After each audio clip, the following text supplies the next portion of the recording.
27th chapter, isn't it? Yes, we are in the midst or more than half of 27th chapter is finished. Sevenfold Code of Being, that is the title, and we came to nearly more than half because it's a continuation of the one that precedes. Yes, ascending series of substance, that is 26, and sevenfold Code of Being. These are interconnected. We are speaking with even the one that goes before, chapter 25th, dealing with matter. We dealt with matter, then ascending series of substance, and then sevenfold Code of Being. These three seem to be connected with each other. They are, so to say, related chapters. They bring clarity about the explanation of origin of matter to in relation with the transcendent infinite existence, consciousness and bliss, which is the nature of the divine being. That is the nature of the divine being. And these three chapters make the connection clear. There, the nature of the divine being being infinite consciousness, existence and bliss, the aspect of consciousness contains or includes two aspects, knowledge and power. You can call it, if you like, illumination and effective force. Will and knowledge, or illuminating power or illumination and effective force. Well, this being the nature of the divine being, it operates and brings first the truth world into existence, which we have called the truth consciousness, operating with the real idea, creating the world with the power of the real idea, conceived as a vision of the self of the infinite consciousness, existence and bliss. And this supermind or real idea, operating with the real idea, has two aspects, comprehensive and apprehensive. In the comprehensive aspect, the all is included as the one or known as the one. The all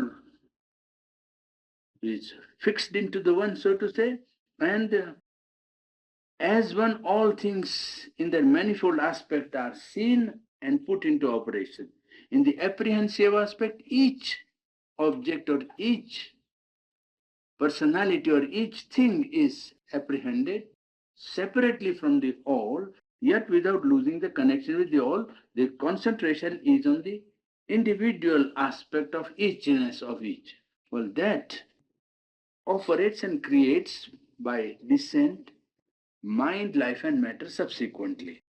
And we saw that even in this world of matter based upon what appears to be the principle of inconscience, there is a rising scale of manifestation, rising plane of evolution visible from matter to life, life to mind.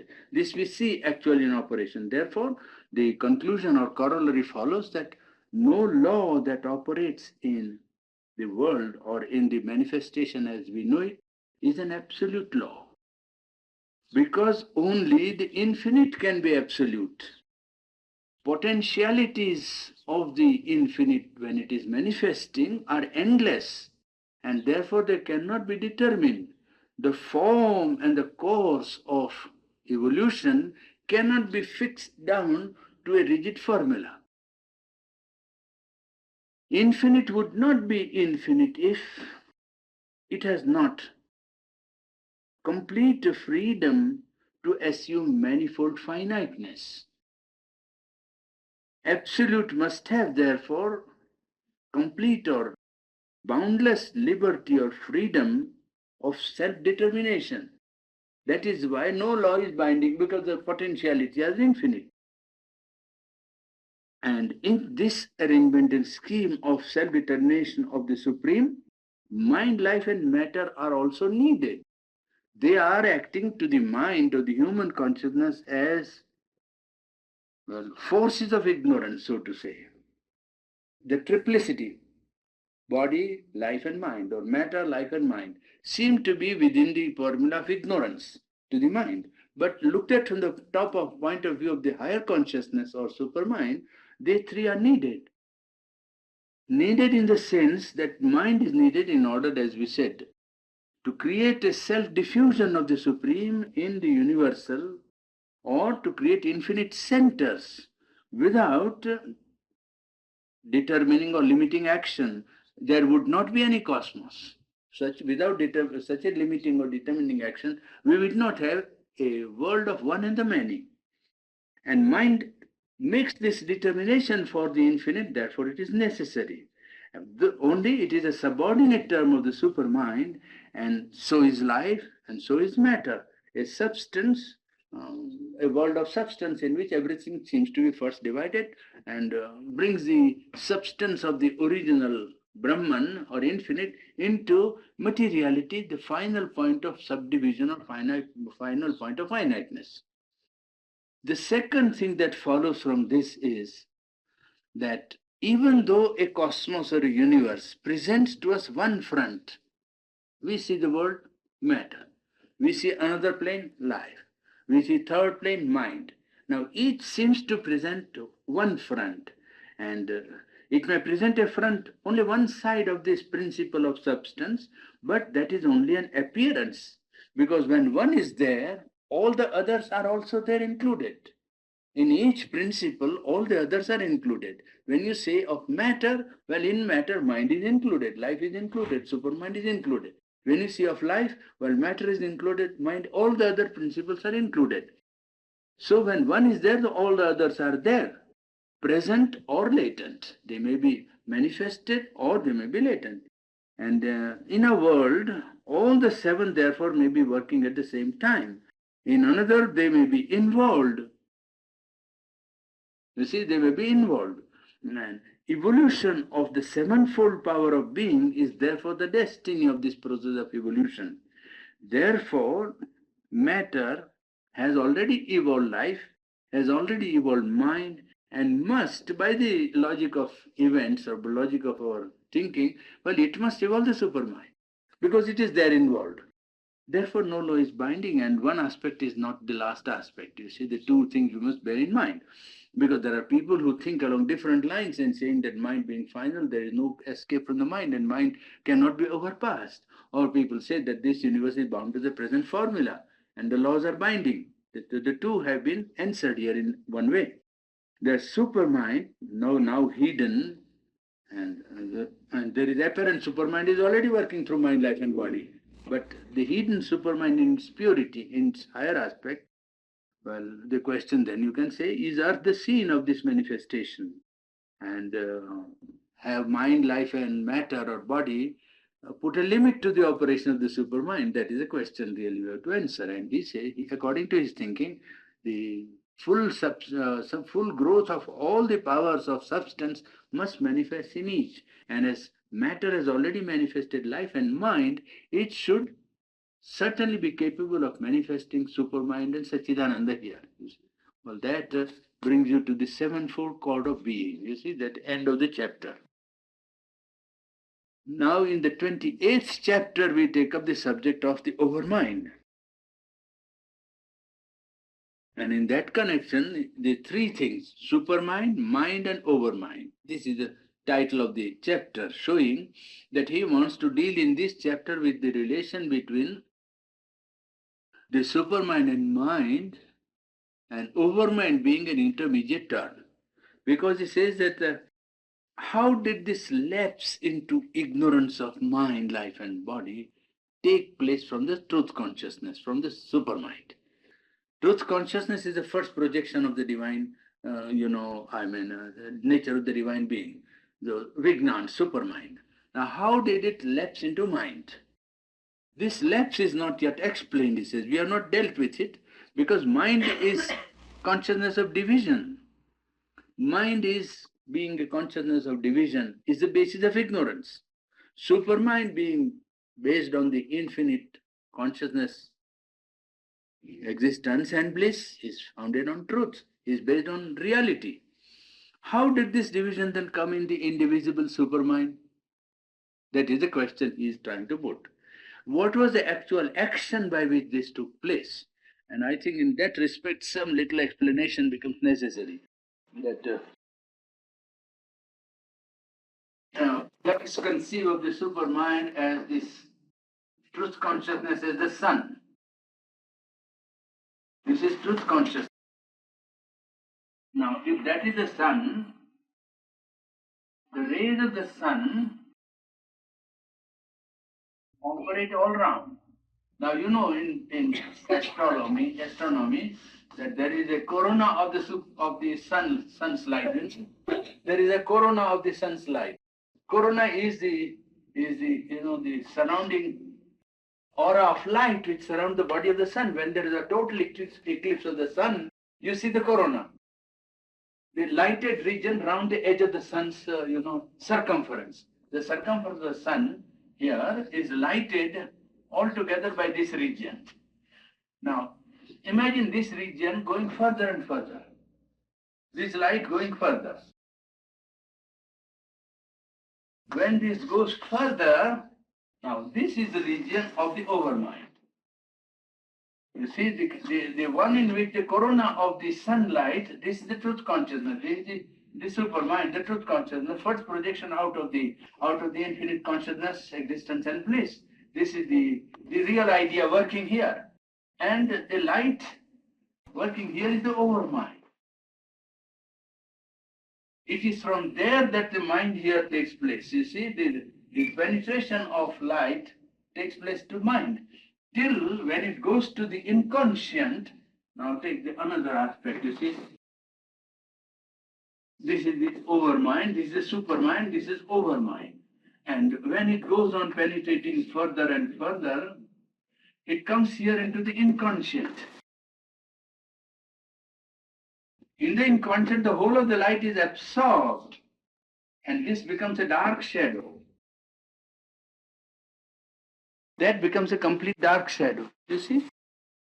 He is explaining the descent of the supermind, how the lapse from the truth consciousness into the divided or indivisible consciousness of the supermind into a divided consciousness mind takes place. Mind is separative and is divided consciousness. Now, how does mind come into existence from the supermind? What is the gradation of descent? He is explaining that first there is a powerful aura or corona of the sunlight of the supermind, which is overmind, in which the contact of the body of the sun is not lost. But as it goes further, here, when you proceed from here, man is posted here. That is man. So he feels there is a division, you see. The light is cut off, and he believes that he is proceeding from here rather than the light is coming from there. You see, man feels, being in the mind, that he is throwing light. Of course, partly it is true. But you see, really speaking, in the process of creation, the descent took place from here to here. And therefore, this became a region of division, not complete darkness yet. The complete darkness comes, you see, here you will find. The first is this mind and life. And here you come to the matter. And below the matter, you find the whole of the light is absorbed. And a shadow, so to say, a darkness is thrown back like a shadow of the light, which we feel as if there is no consciousness in matter. That's what we say. You see, because going gradually, the light is absorbed more and more. You can take another aspect of it also if you like. You can take a second alternative. You see? You take the alternative of a lamp. You see? You take a lamp, an electric lamp, and you put one shade. You put a second shade. You put a third shade. You put a fourth shade. You see, you go on. And when it comes here, you don't see anything. Is it not? This is full light. First is transparent. Therefore, here there is a lot of light. This is glass, suppose. This is transparent paper. So you can see it even here, light. Well, here it is a little thicker paper. So here you see vaguely that there is some light. But if you put a piece of wood here at the last, well, nothing can be seen, though light is inside. Light is present. You see? Well, that is matter. That's another way of putting the process of descent of the Truth consciousness, creative of the cosmos, creative of this world as we know it. Well, now, what was the point? How did this lapse take place, you were telling us? Yes, that's it. Mind is a power of ignorance and division. It is seeking for the truth, groping, reaching only mental construction. When mind is trying to go up, it is trying to reach only, it reaches only mental constructions, mental representations, and shadowy, sometimes bright photographs, but shadowy photographs of the reality. That is what the mind is getting. And this mind is subjected to the limitation of body and life. It is not even free when it operates with a body and mind. Body limits its operation, so does life. And yet, if you try to see even the operation of the mind, freest mind in its own right seems to be limited. But there are occasions where mind is all the time trying to reach beyond itself. You see, it's trying to go beyond that limit which I put in the corona of the overmind. You see, mind is trying to overpass the barrier, so to say. And it has succeeded up till now. Mind has, if you repeat that process of overmind creation as we put it there, you will see that that is the truth consciousness, son of the truth. Truth's consciousness as the sun and the corona of the overmind as its surrounding light, mind is here. And mind is trying to penetrate this division, dividing line. And when it tries to go, it is able to penetrate to some extent into this, you see? To some extent by trying to. What is the form in which mind is trying to get into? If this is a strict limit of mind, and this is a strict limit of the overmind, this is overmind. This is mind, human mind, you see? And now what is it? Between the two, there is a region which connects the two, you see? Mind, when it first tries to penetrate, gets into this region. In this region, it is that mind is able to experience intuition, inspiration, an impersonal cosmic consciousness, genius, phenomena of genius. You see, people have extraordinary power over certain subjects, or revelation, intuitive perception or intuitive discernment, and number of mystical experiences. Mystical experiences in which one knows things without any process of reasoning, process of logic. Well, that shows that the connecting region is there between mind and overmind, overmind being the first step towards creation of mind. So, the light of the overmind, supermind consciousness, moving toward creation of the mind, passes through an intermediate stage called the overmind. The ascent from mind to the supermind cannot be sudden. Why he puts it here is that in practice of yoga, the most difficult part is to ascend directly from mind to the supramental consciousness. Is too big and too long a jump. You see, from mind straight to get into the supermind almost is abnormal and difficult for men to manage, to bear, to support the process itself. And he found that it is necessary to have an intermediate station, just as you want to have an intermediate station in this space before you go to the Venus or moon. You see, there must be something circling round where you go and refuel, is it not? You have to refuel to reach the moon. So you have to first have an intermediate station. Well, this intermediate station, when mind is trying to go beyond its own range, is this overmind. It is here. So mind first passes through intuition, inspiration, revelation, intuitive discrimination, genius or capacity of an impersonal attitude or mystic experiences which brings it in contact here. And it is here that it first enters and stops for some time. Then it is able to enter and make an approach to the truth consciousness, because approach direct from mind to this is too big in length. It has to pass through this. This is all the time penetrating, and mind is also trying counter penetration. So that it is the exchange between the overmind and supermind which gives the intermediate station to the ascending consciousness of man, making his contact with the supermind possible through the descending step of the overmind. Supermind, as we saw, is a truth conscious reality or real idea. And transitions are that there are gradations, and the gradations of the supermind also are certainly superconscient to mind.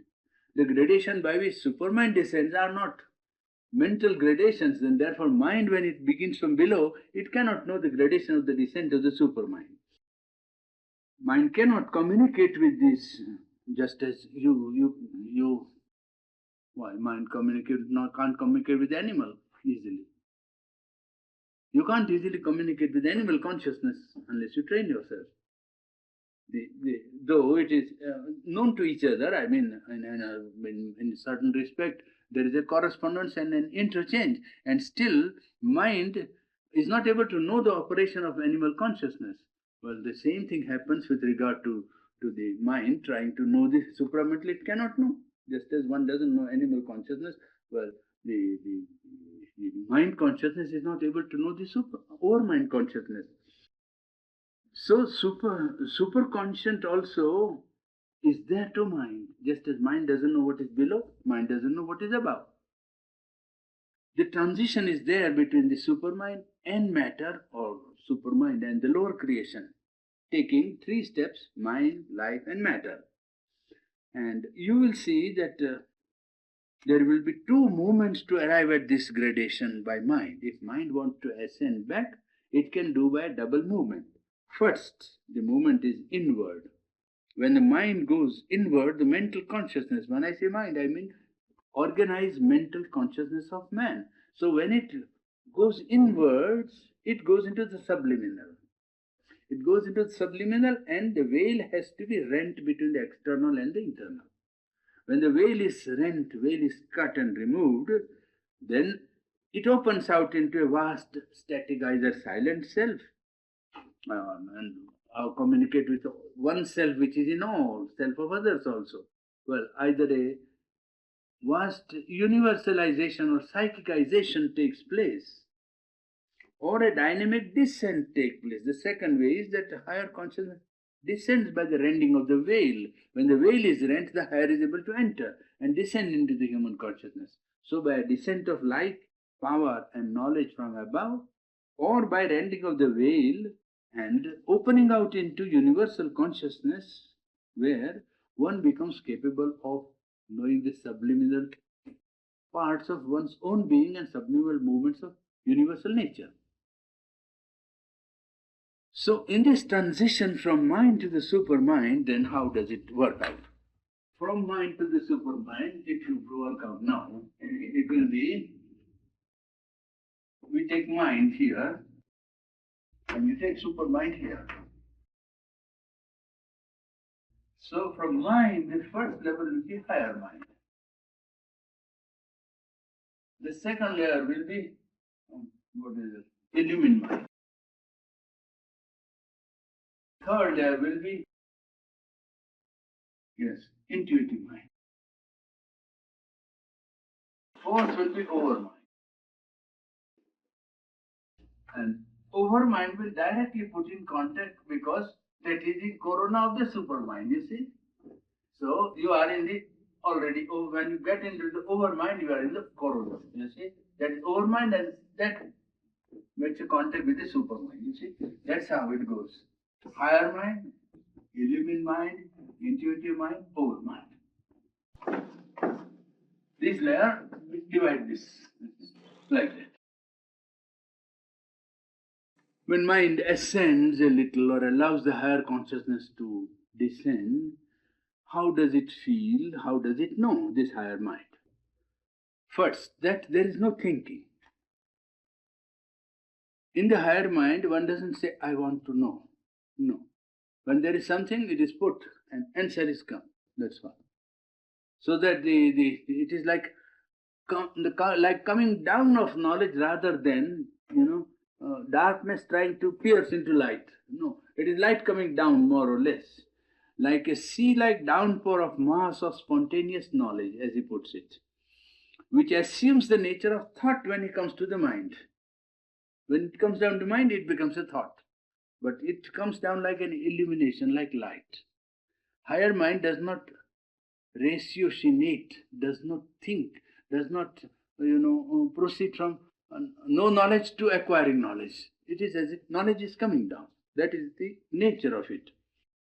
No labor of speculation and no automatic, it is no difficulty of thinking or labor of speculation. It is an automatic and spontaneous knowledge coming down. If you take sun, he himself gives here the idea. If you take sun as the aspect of the truth, higher mind would be like steady sunshine. Steady sunshine coming down all the time. That will be the nature of the higher mind. The next would be the illumined mind. Mind in which it is completely illumined by the light of the higher consciousness over mind. Well, there you find lightnings and flaming sun stuff coming down all the time, as if the body of the sun was throwing out lightning, and constant operation of solar lightning. Body fully illumined, full of power and knowledge combined, is all the time present in the illumined mental consciousness. In the intuition, the third stage in which you reach the intuitive consciousness, you see, people forget that intuition, when it works in mind, intuition can work in their life, intuition can work in the body. Intuitive consciousness is felt by even men in this normal operation, but it is not intuitive plane of consciousness. You understand? It is intuition coming down, and intuition can come in mind, intuition come in emotional being, intuition can come in the vital being, intuition come in the nervous being, intuition can come to the physical being. In fact, many people know many things by intuition in ordinary life, without thinking, without reasoning, without cause. They simply have the knowledge. That is the operation of this plane of being penetrating into the mind or into the life or into the physical, consciousness. It is not that they have risen to the intuitive consciousness, and intuitive level is an independent level of consciousness above mind, which can be steadily attained, in which one can constantly live, just as one lives in the mind.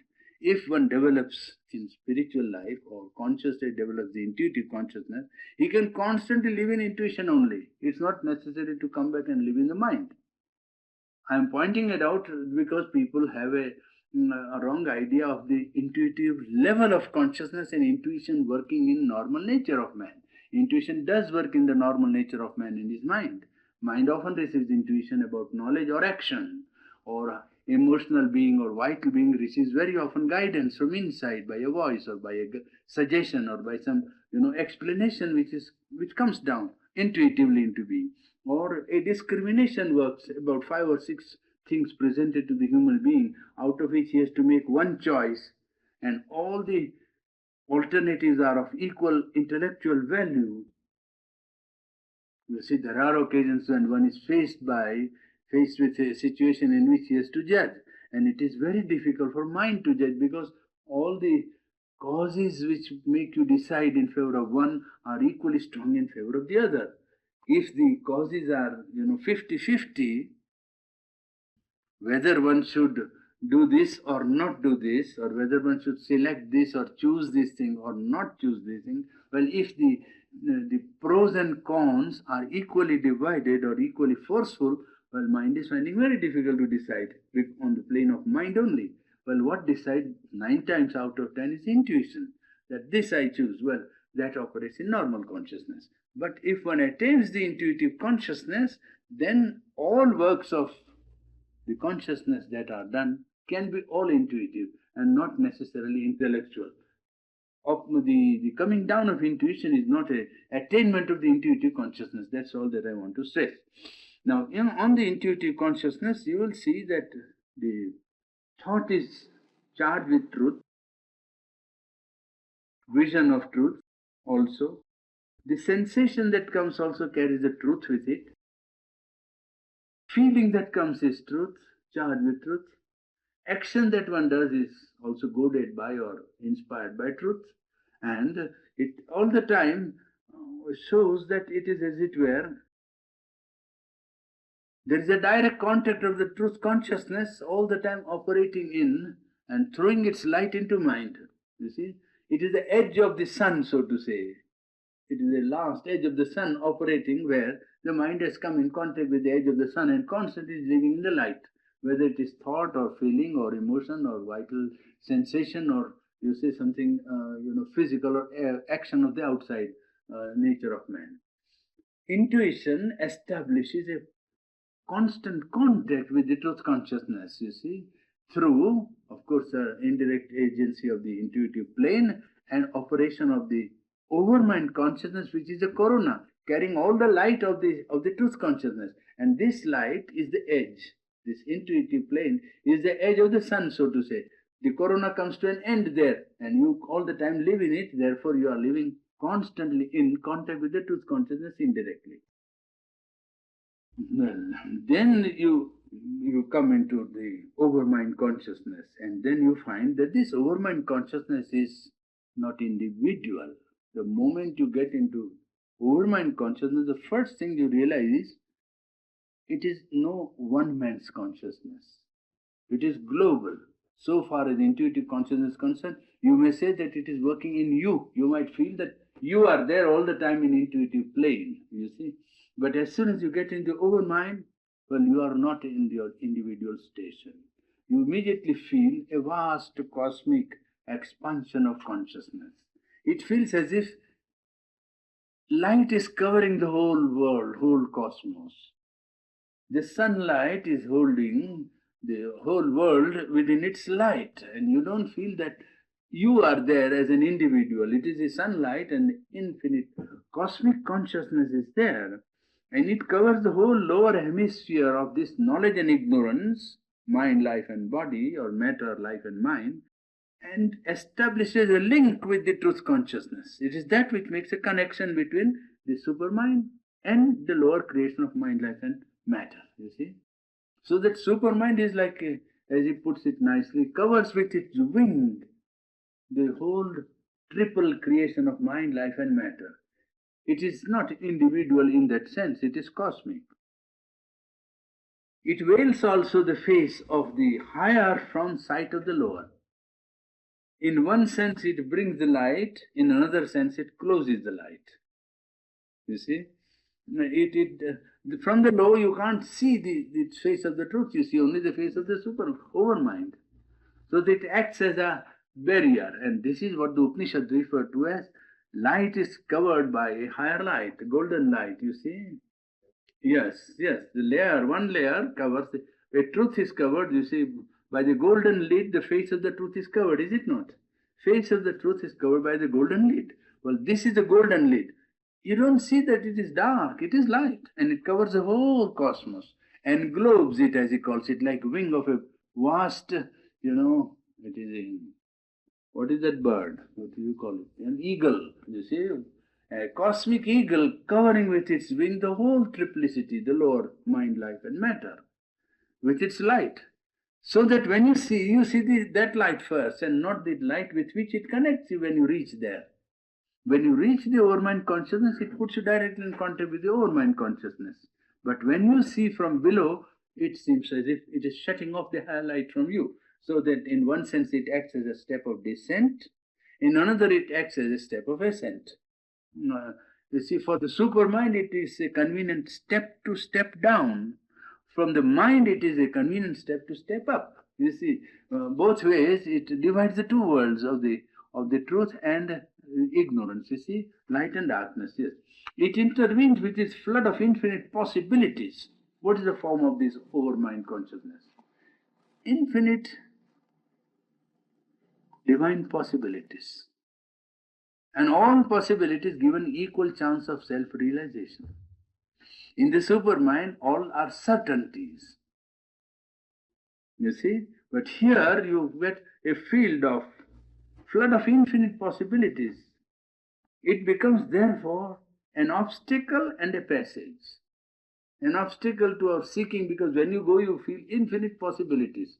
That is why, as he said in Life Divine, I think at another place, that Shankaracharya, called the higher Maya also Maya, because it was full of infinite potentialities and all the possibilities. When you see that if in the infinite all is possible, then what is certain? You see, that made him feel that the nature of the higher power also was avidya, you see, Maya, illusory. There was no a decisive, self-determinative truth consciousness at work. This was a great miss. It was an unfortunate mistake or unfortunate misinterpretation where he mistook the overmind Maya for the truth consciousness, supermind. There is a determinative and decisive action of the supreme consciousness. The world is not left to chance, and world is not left to a play only of infinite potentialities or possibilities. Through the play, a definite decisive movement is acting all the time. Of all the possibilities, there are possibilities that are approved and sanctioned by a supreme truth consciousness. Only they are allowed to happen. They are allowed to materialize. All possibilities, because they are charged with truth, well, all they make up the universe. When all the potentialities try, they only make up the complex of forces. But the result in the play of complex of forces is what is decided. Is not left to play of possibilities only, that you can never know. No, the possibility is fixed, and that becomes a certainty. The choice of the supermind becomes the last determination on the plane of matter. Just as on the end, matter is determinative, quantitatively and qualitatively. You can know, you see, one certainty about matter is that you can depend upon it. It is like an omnipotent thing, is it not? You can be sure that if this is done, this result must come. Well, the same is on the other end of evolutionary light, spirit. This is the end of matter, where a definite determination is at work. So imperative that you can say it is omnipotent. So imperative that you can say it is omnipotent. Matter seems to be omnipotent so far as material constitution is concerned and material results are concerned, is it not? Yes. On the other side, if you go on the supreme, well, then there also a determination is at work which can make you see or feel that a determination which is omnipotent is at work. Two omnipotent ends we can see in the extension of the substance which is manifested in the cosmos, supreme spirit and matter. Matter on one end is decisive, and though apparently ignorant, yet seems charged with knowledge and will, with omnipotence. Other end of the evolutionary rung of ladder, the spirit, in the supermind, is again omnipotence and omniscience working, and there is a definite determination at work. Well, here, overmind is delegate of the supramental consciousness. It's a delegate to ignorance here, and a delegate to this to the higher consciousness. To ignorance, well, it is by projection of this luminous overmind corona that the diffusion of the diminished light in the ignorance and the throwing of that contrary shadow which swallows up in itself all the light, the inconscient, became at all possible. By this gradual shading of the light of the overmind corona, that the phenomenon of inconscience becomes a possibility and a certainty. So if you take supermind and overmind, if you take the two together, well, you have some sort of rapport or a connection or a sort of a correspondence. If you take supermind and if you take overmind, then you will see the two have a sort of a difference and an agreement. This holds the essential truth of being. This holds the essential truth. Here the integrality of the truth is absent.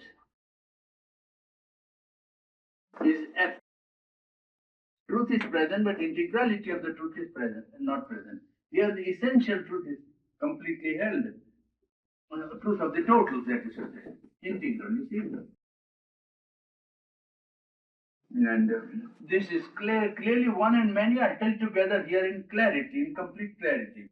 Here, well, it uses the individual self-determination of all, self-determination.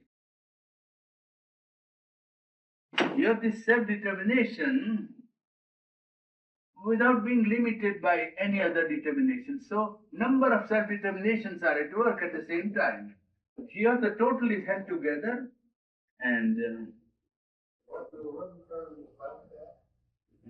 complete free interpenetration and unity of one and many,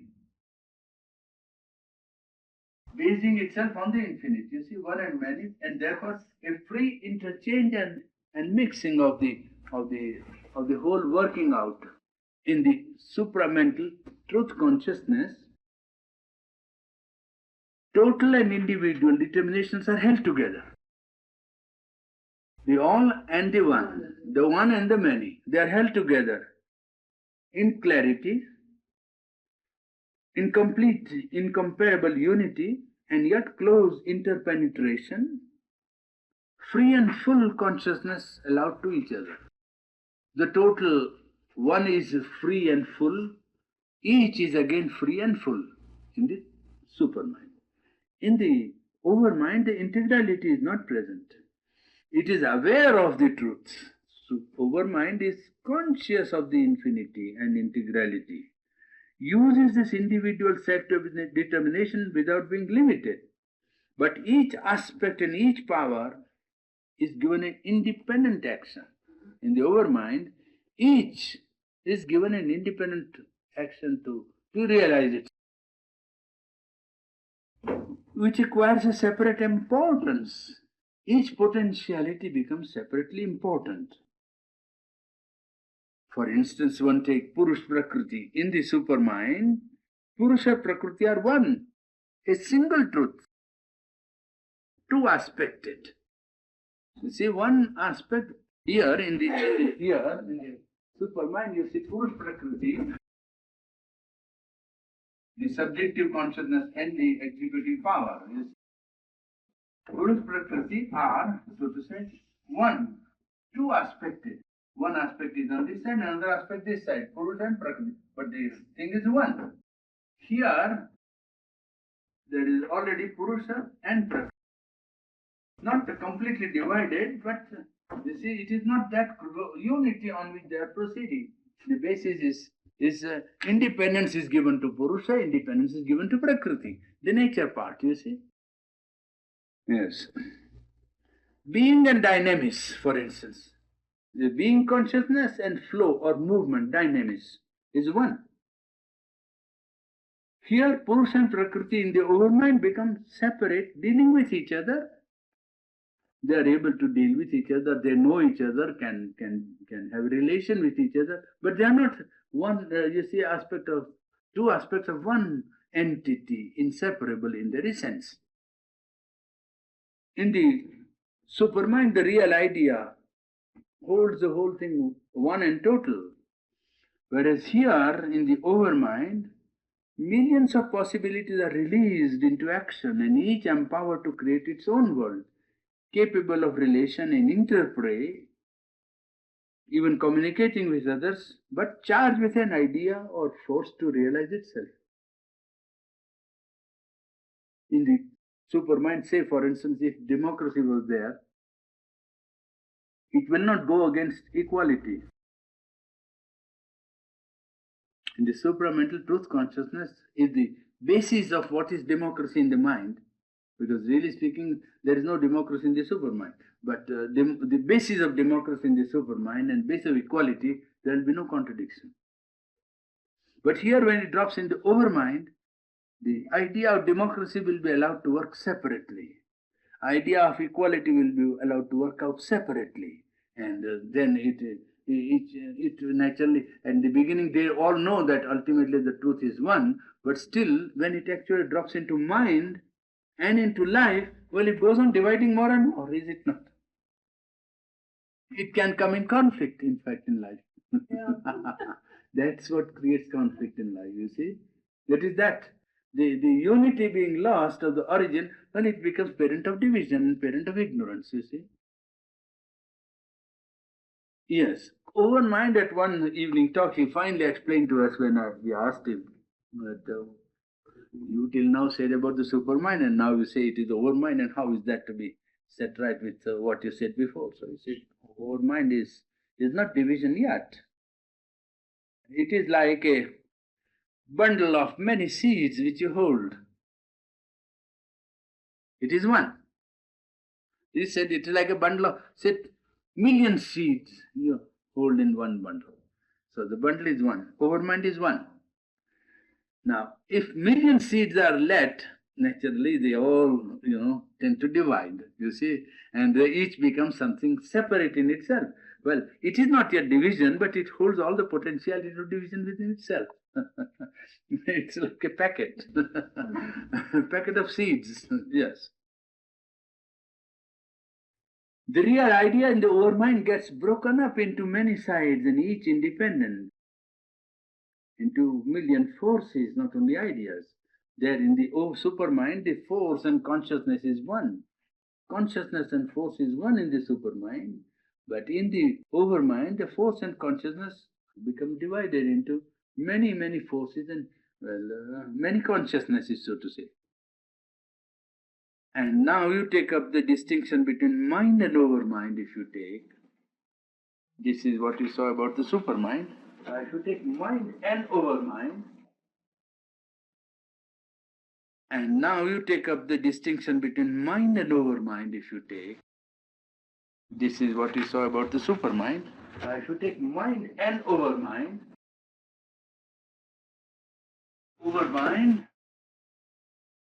and mind, there you find a distinction again in one. In the overmind, what to the mind is irreconcilable.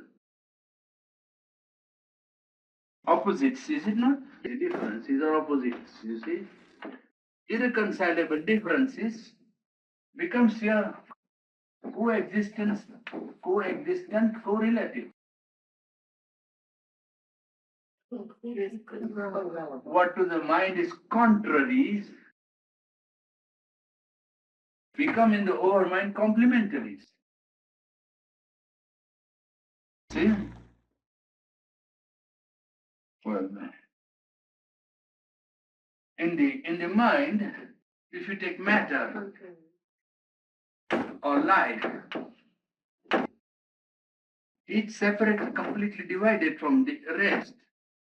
In the overmind, well, each is true.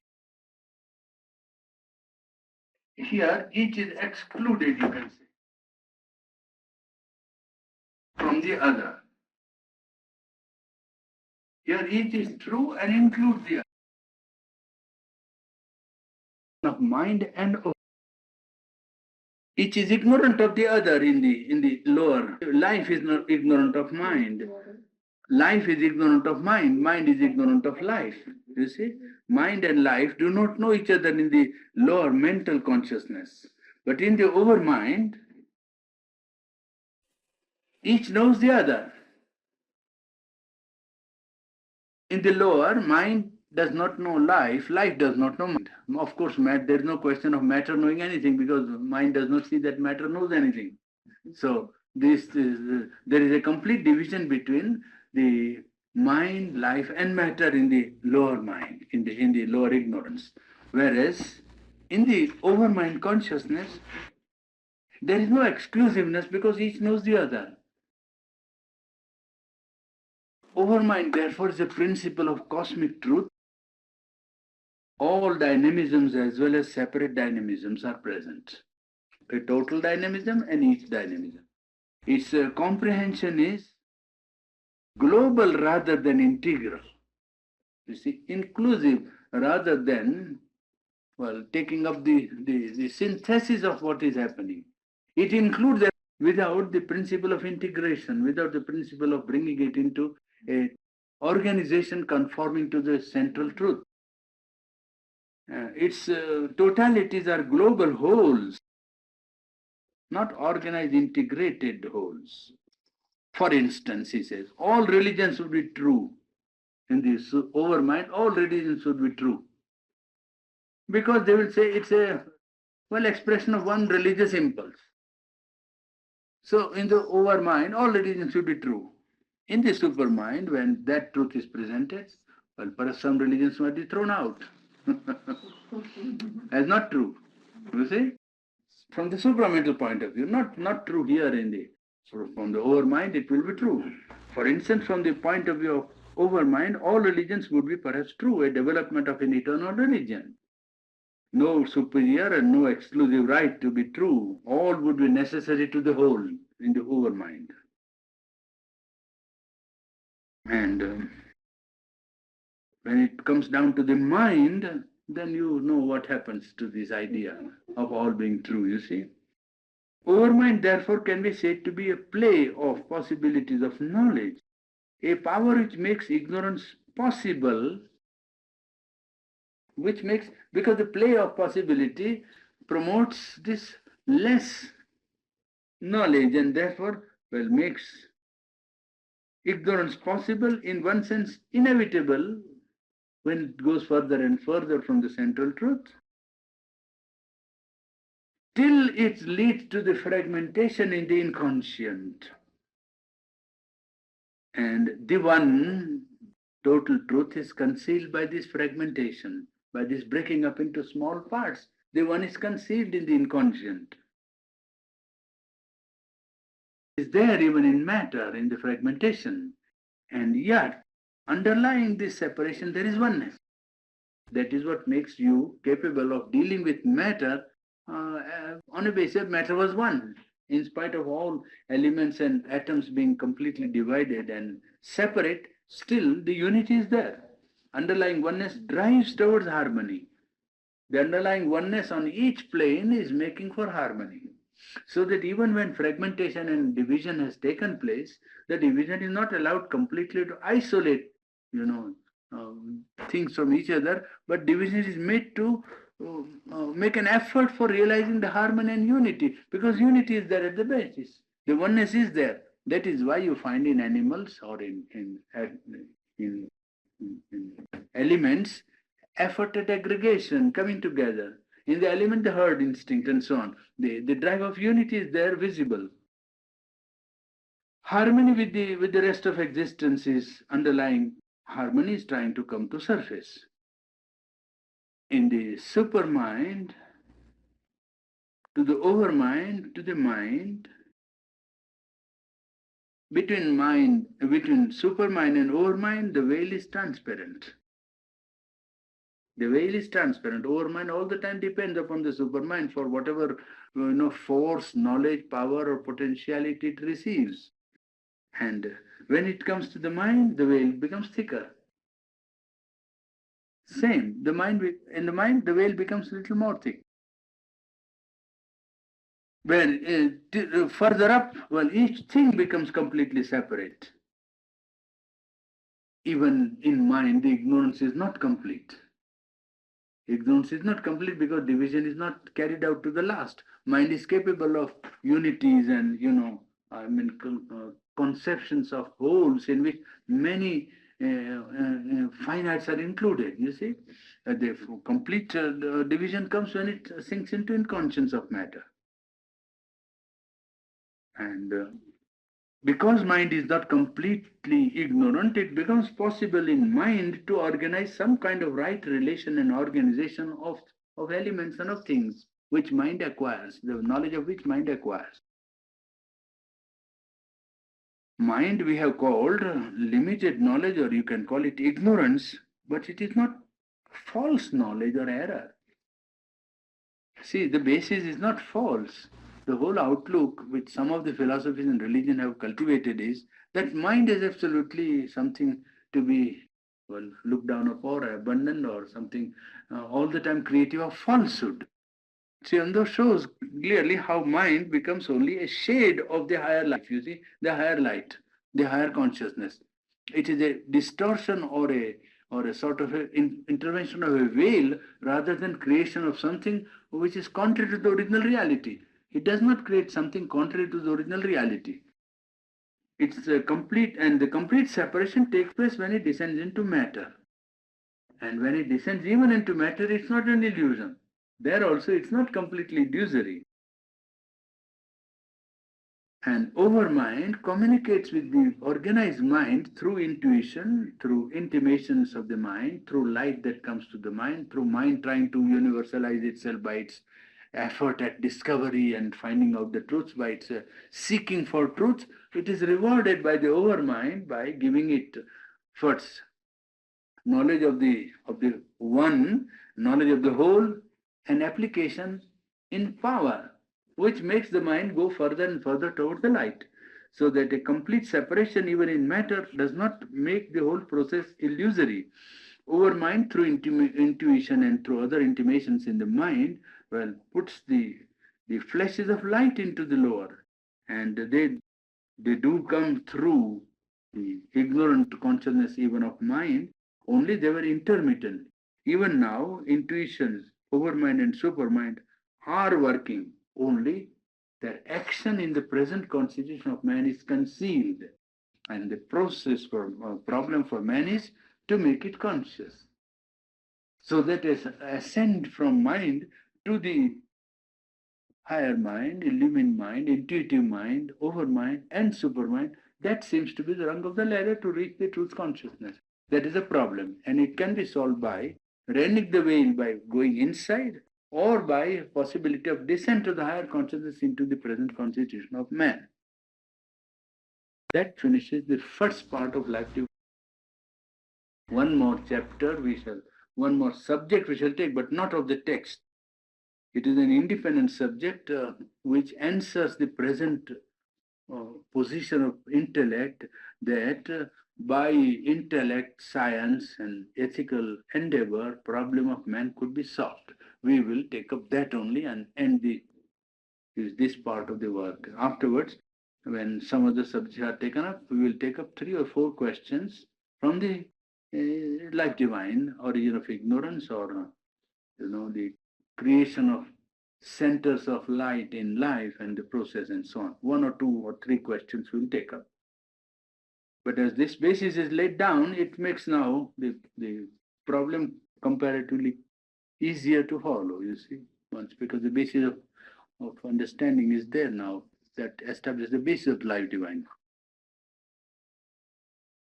Purani, would you mind is to make it conscious? Yes. Now it is a concealed. Yes. Huh? I didn't get. I have rend the veil, and man has to rend the veil, or what is the other? There are 2 processes. One is rending the veil and entering within, and rending the veil, or by allowing a descent of the higher consciousness to take place. It takes place either from above or by rending the veil and entering into it, so to say. It be a trap too, can't it? It can, if one. Well, I'm thinking of the masters that are teaching. Yes, of course. And they see the whole, and I don't think they have the supermind, and then they're in the overmind. Yes, I'm naturally. thinking of Paul Brunton too. Not only Paul Brunton, you can think of it does more. You see, in the overmind, for instance, in the mind, you cannot conceive of. This is what one evening talk also he said, you see, that take complete silence and absolute activity. Now to the mind, not at all reconcilable. So in the overmind, they all can meet together. Both are allowed to independent operation. Being one of the possibilities of infinite, each is allowed in independent movement. They coexist there. They are one in the supermind, but they coexist in the overmind. In the same way, one of the men who happens to contact this content of the personal aspect of the divine, or he has taken up the collective aspect of the divine, well, he stresses that anything, this is the truth and this is the only thing. But he forgets that the collective aspect is not the only one. The individual aspect also has a truth of its own. Therefore, to take the global view of the truth that is operating, a higher truth, is a rare phenomenon, very rare. Even among people who have some contact with the cosmic consciousness or some contact with the infinite consciousness. even when they have established their own nature, their own constitution, their way of understanding, without their ascent into those levels, well, whatever contact is, some light is coming down and some rays penetrate and mind makes something out of it. Says, I am the avatar, I am the light, and I must embody. And the truth is that I am God. There is somebody in America who was going about gathering people and saying, I am a God, is it not? John somebody or something was there. Yes, he had a big following. And yes, yes. You can find anything in America. That in India also. There are 14 avatars in India, don't worry. World will not be in trouble because there are 14 incarnations trying to save it.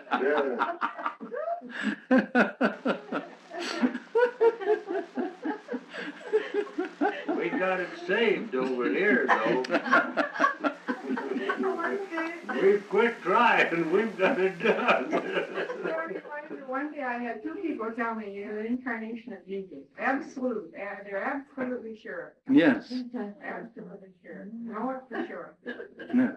Where did that happen? Right here, right?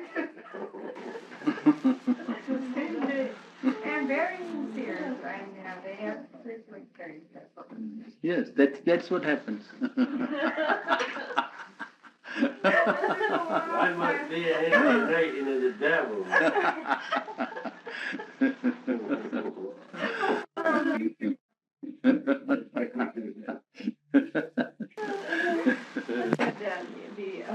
In the overmind, all religions will be true.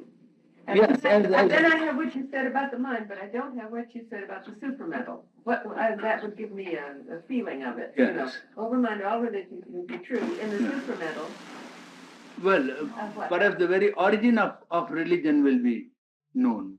The very origin of what becomes religion to man is the fire, divine fire, you see.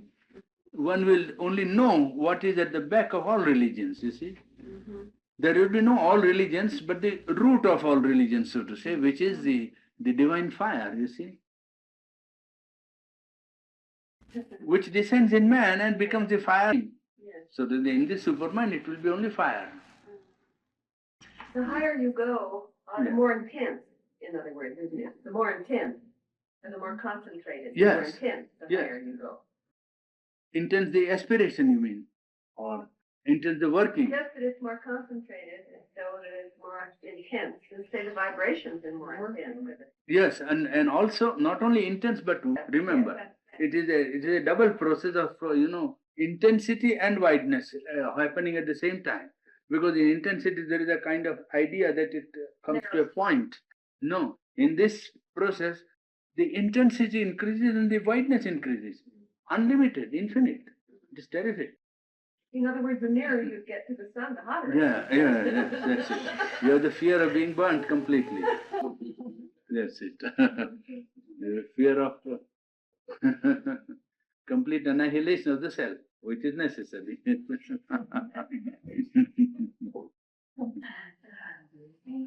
Of course, I don't know Italian now. Here only it is concealed, and in some cases there is a chink and it penetrates and you see the light. But I think in Hundreds of cases it has happened, not one or two. There are hundreds of cases there is a penetration of light because some opening in the emotion, some opening in the vital or mind, or some psychic being, pushing the vein, so to say, and immediately something comes through. Then afterwards it gets again clouded because you see the human being does not make that as his chief point of business of life. We saw about that poet she was telling the other day. What was that poet? Browning. Now certainly Browning was a man who had some opening, but it must have been clouded over afterwards. You see, life is like that. The opening remains for some time, or when he writes poem, perhaps the opening comes back partially, and he works under that pressure of inspiration. And afterwards it closes. There are many like that, When many. a person receives illumination over mind, Who?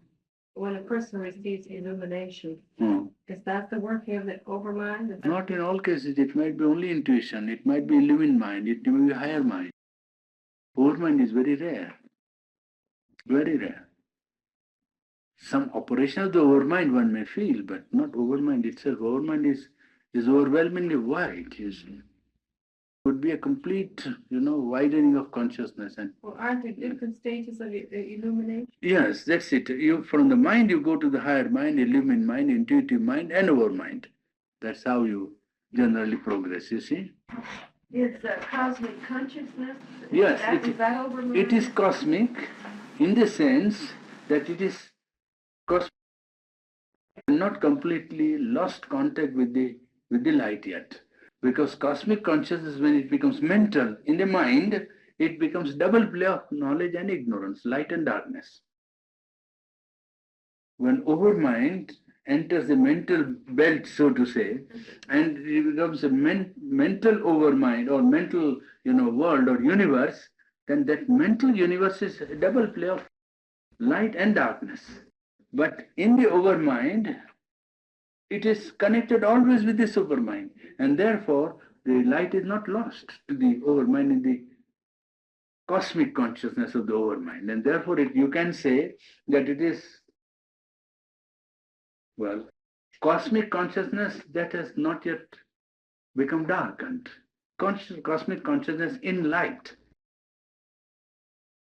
Because there is a cosmic consciousness possible to realize, which is a mixture of light and darkness.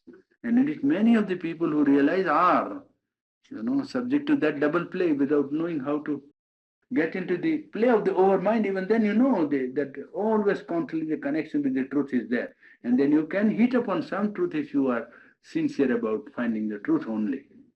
But if one is satisfied with the mental cosmic consciousness of the mind or cosmic mind, then it's a double play of light and darkness. Cosmic mind allows any number of world forces to act. It will allow democracy or capitalism, it will allow communism at one point to operate at the same time. Because for cosmic mind, all possibilities are there of light and darkness. And by a struggle of the two, something that is intended in the overmind and supermind is worked out. I was thinking of this book by Buck, you probably know, Yes, called Cosmic Consciousness. And he speaks of many people who had this experience Yes, of light. yes. Well, I was just wondering if that experience of light Yes. was what you're calling cosmic. Yes, I have some talk about it in the evening talks. You read that and you'll see. Yeah. Cosmic Consciousness of Pearlberg. Yes, in the evening talk, we had talked about this Pearlberg book. No. And this Dr. Buck. Yes. And you will find Sri Arunda's comment on that in the evening talk. Yes. He refused to admit his generalization that cosmic consciousness must be like that and must be short only. It can't last for long, and by this process only it will be, and it will feel only as all this. That is too much of generalization. That is not true. But the fact is true. What he writes is a fact that many people have the contact of cosmic consciousness up till now. And he has tried to assign. From that, then he makes a generalization, which he says is not right. In that book, Evening Talks, the disciple, are those all your questions, or is it just your looking at it according to the different disciples? There were different disciples. Many of them were put by some of us. 2 or 3 were chief. I myself and 1 or 2 more. The rest didn't much participate in the talks, you see. Sometimes Nalini did, and Kitish Dutt, who died, he did, and Moni Suresh Chakravarti, he participated with 3 or 4 of us, were the people who mainly talked. Purani, are you going to tell us more sometime of your personal, I mean, not personal experience, but experiences with Aurobindo? Yes. Are you going to tell us more Yes, about we can have later on? sometime. Yes, why not? I thought maybe that was in the program, but I didn't know. I was hoping. Who was Sankaracharya? Sankaracharya? Yes. Came after the Buddhistic period in India in the 8th century. He was in the 8th century, born in South India, Malaya. And he was a precocious young boy when he went from childhood. So by 8 or 9, he was already full of all this knowledge of Sanskrit and the things to be known. He died before 32. By 33, he was dead. Okay. And before that, he revolutionized the whole intellectual and philosophical thought of India. He undertook a journey on foot to the north and across Jagannath and you see the west and eastern and the north, and he organized this Vedanta, what they call the monism. You see, school of monism, in which he posited that infinite reality is the ultimate truth, and that world is a secondary reality of a second order. And world being illusory, therefore, the purpose of this creation is to rise to or merge into the infinite. You see, he didn't posit any positive fulfillment on earth. But he didn't reduce, according to my study, the whole world to non-existence. It is illusion, he said. And the purpose of this illusion is to make us rise to the reality, that's all. The weak point that was in his thesis, two or three. One point is that it doesn't explain the relation between God and creation. He only put absolute, or he did admit a God as responsible for creation. But the purpose of the human individual was to merge into the absolute. Now there is a sort of a contradiction, because if God is there in between, how is the individual to merge into the absolute without intervention of God? And God must carry out in his management of the universe something that was already in the reality. That is what Sri Aurobindo is telling. But he did not admit, you see, God he brought in more or less to explain the universe and man. Because Brahman could not have created the world. There is no impulse in the infinite to create, or absolute doesn't want to create anything. So the first projection of it in the Maya, in his own illusory nature, was God. So God himself was in a self a half-true projection of the Supreme. Half-true in the sense that he is able to manage this illusion. He is able to manage it, you see. But the purpose is that out of illusion, all souls that are manifested must merge again into the absolute. Now that makes also the purpose of the manifestation, in sort of futile. Thirdly, it doesn't explain the phenomena of avatarhood, the incarnations. If the world is an illusion, why should the divine incarnate and try to come to the world and save it? The illusion is not necessary to be saved. The illusion is to be, liquidated, more or less. Why should the avatar come and confirm man into life? If life was an illusion, world was an illusion, you see. So that sort of weak points are there in Shankar's outlook. It reduces God to a very position in which God's whole definition goes, not very correct, because omnipotence, omniscience, and omnipresence, if you give somebody that, he will not resign easily. Even the absolute will not be able to take away his power. He will say, I am omniscient. So he will intervene with effect. And God has to be given an effective control into the business of the management of the cosmos. And it is Sri Aurobindo's outlook that gives you the correct basis of the God's place in the universe, because God is nothing else but the organization of that self-existent in a self-aware attitude, taking up its own inner creation as truth consciousness. That is God.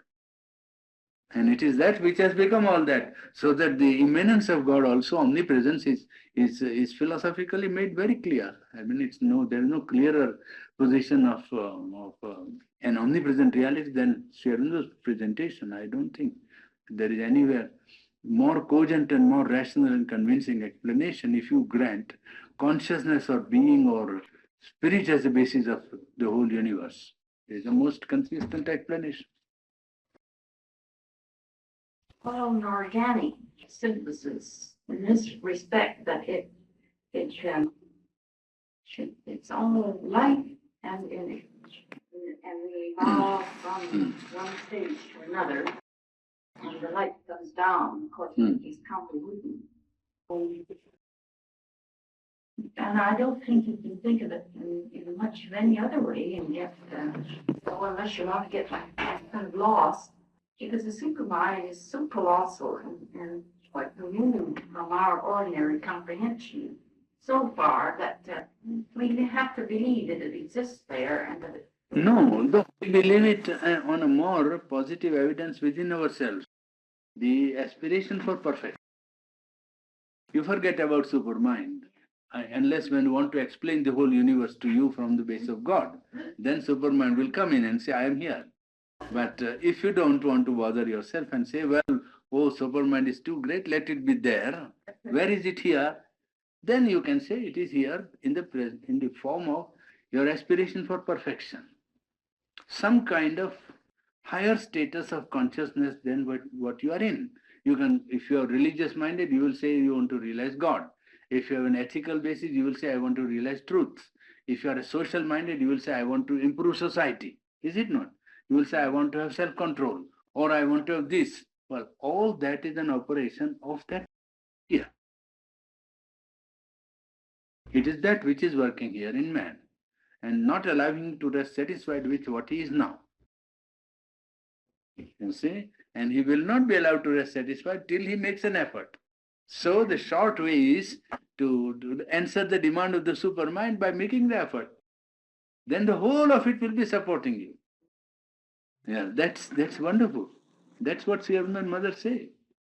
That you won't be alone. When you have the flame is rising, the whole of the solar light is behind you. So then you will be supported and you will create here help in creating here a new world based on truth, based on the light. Life will be moving round, not money, but round truth, round divine consciousness, round perfection, which is necessary and very badly needed.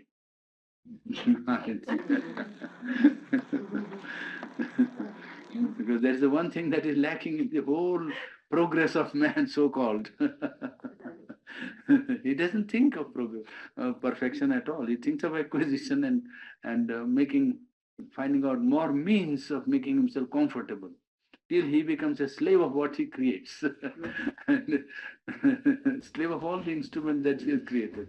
He is busy only more and more creating, so that he may be more and more subject. So there is no end to this chain, a vicious chain. One very helpful means to try to see the truth or the one in oneself and in all. Yes, first to begin with yourself. Yes. Yes. Rather than busy yourself with others.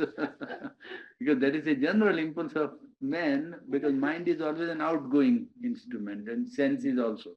So the first thing one gets the idea is, let me make everybody else perfect.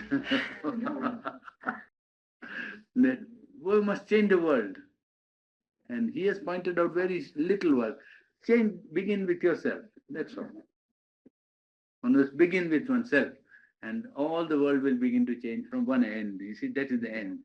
Small, and then you build a brick by brick by brick, and the whole building will come. But if that is not there, nothing will happen. You also said that is quite enough. Yes, I think it is.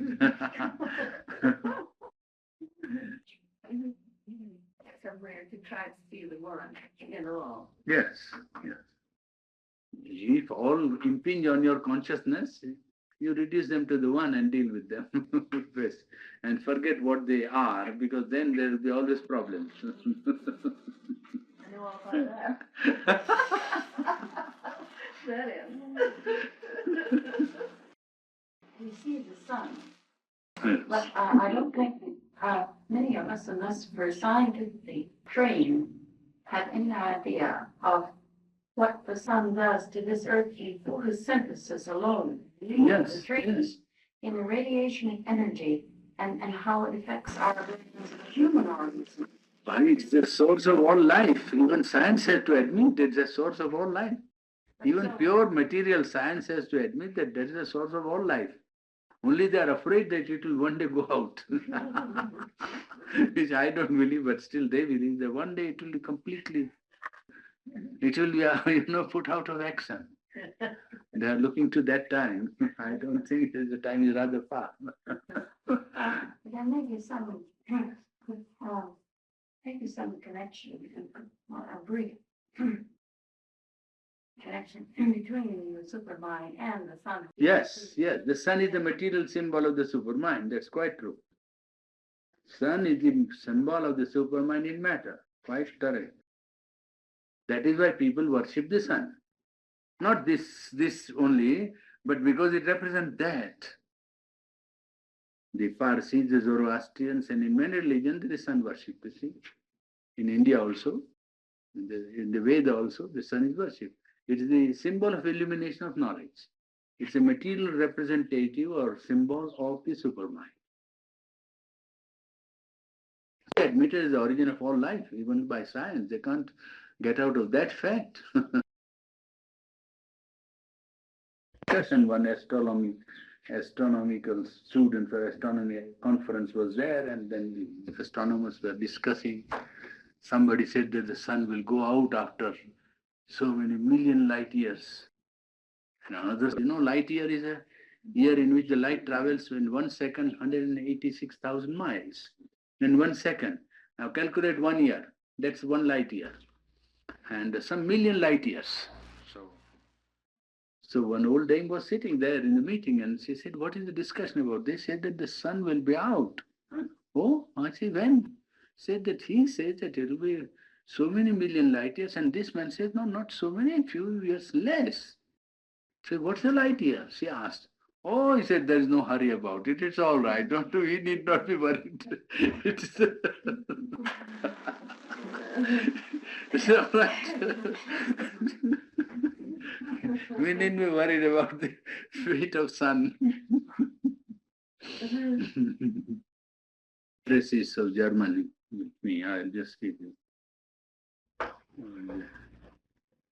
that bookseller and Mr. Capes. I've got the address of the two. You can communicate and say that I give you the address.